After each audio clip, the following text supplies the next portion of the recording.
สบายดีมื้อนี้ข้าพเจ้าจะมาแก้2-3ตัวอย่างเกี่ยวกับอันดับซึ่งในนี้ข้อที่1เราจะแก้ข้อที่1นี้จะแบ่งออกเป็น2ข้อย่อยเราจะเบิ่งข้อที่1ก่อนข้อที่1น้อยก่อนข้อที่1น้อยนี้ก็เป็นเพียงแต่พื้นฐานธรรมดาเท่านั้นเรามาลองแก้เลยเราจะเขียนลงมาก่อน s ของ n จะเท่ากับ1บวกให้3บวก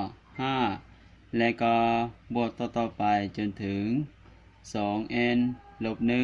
1ในนี้ข้าพเจ้าจะขอแก้ด้วย2วิธีซึ่งวิธีที่1นี้เราจะนำใส่สู่ตัวนี้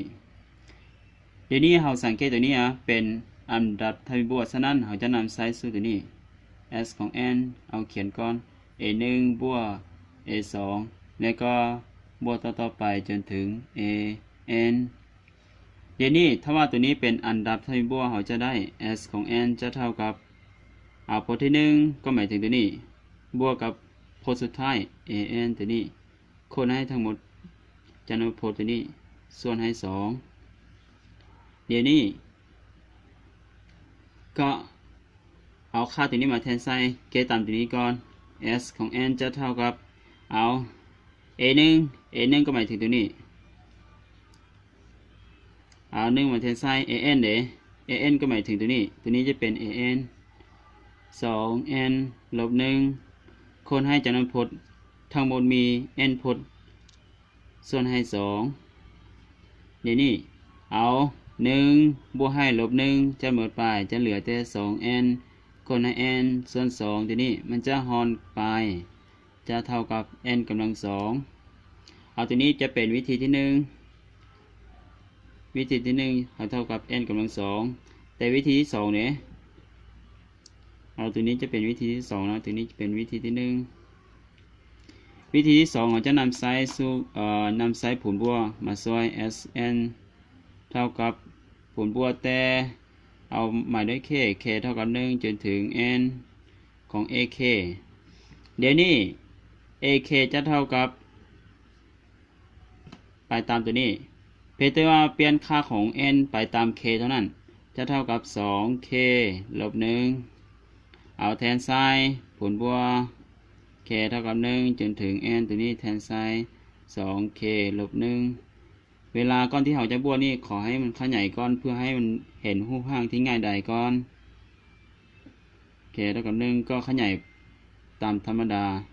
2k ลบให้ k เท่ากับ1จนถึง n ของ1สำหรับ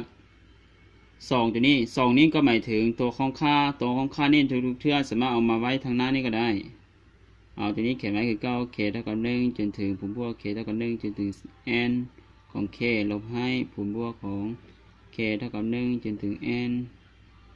ของ1ตัวนี้ไผ่ยักษ์ขยายตัวนี้ก็ได้นะหรือบอกขยายก็ได้แต่ว่าข้าพเจ้าจะขอขยายหรือบอกขยายตามสู้เลยก็ได้เอาจะขอขยายก้อน1บวก2บวกต่อไปจนถึง n ตัวนี้และตัวนี้เนี่ยก็ขยายคือ9เอา1บวกให้เพราะว่ามีแต่1ฉะนั้นจะได้1บวกต่อไปจนถึง1ตัวนี้ก็ปฏิบัติตามผลบวกหรือว่าสูตรของอันดับทวีบวกเอา2นี้เขียนไว้คือ9คูณให้ผลบวกตัวนี้จะเท่ากับ a1 ก็หมายถึง1แทนไซน์ an ก็หมายถึง n ตัวนี้แทนไซน์เอามีทั้งหมด n พจน์ฉะนั้นคูณไซน์ทั้งหมดส่วนให้2ตามสู้เลยและตัวนี้เอาตัวนี้มีทั้งหมด n พจน์เอาสังเกตจากตัวนี้เพราะว่า1นี้บวกต่อk เท่ากับ1จนถึง n ฉะนั้นทั้งหมดนี้หมายถึงบวกกันมีทั้งหมด n ตัว1นี้มีทั้งหมด n พจน์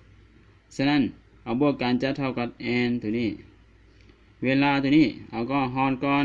2หาร2หมดไปเอา n นี้คูณเข้าใส่ n นี้เอา n คูณ1เป็น n บวกให้ n คูณ n ตั้งต่อ n กำลัง2ลบให้ n ตัวนี้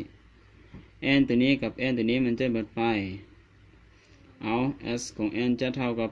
n กำลัง2นี่วิธีที่1กับวิธีที่2มันเท่ากันแต่ว่า แล้วแต่ไผจะนำใช้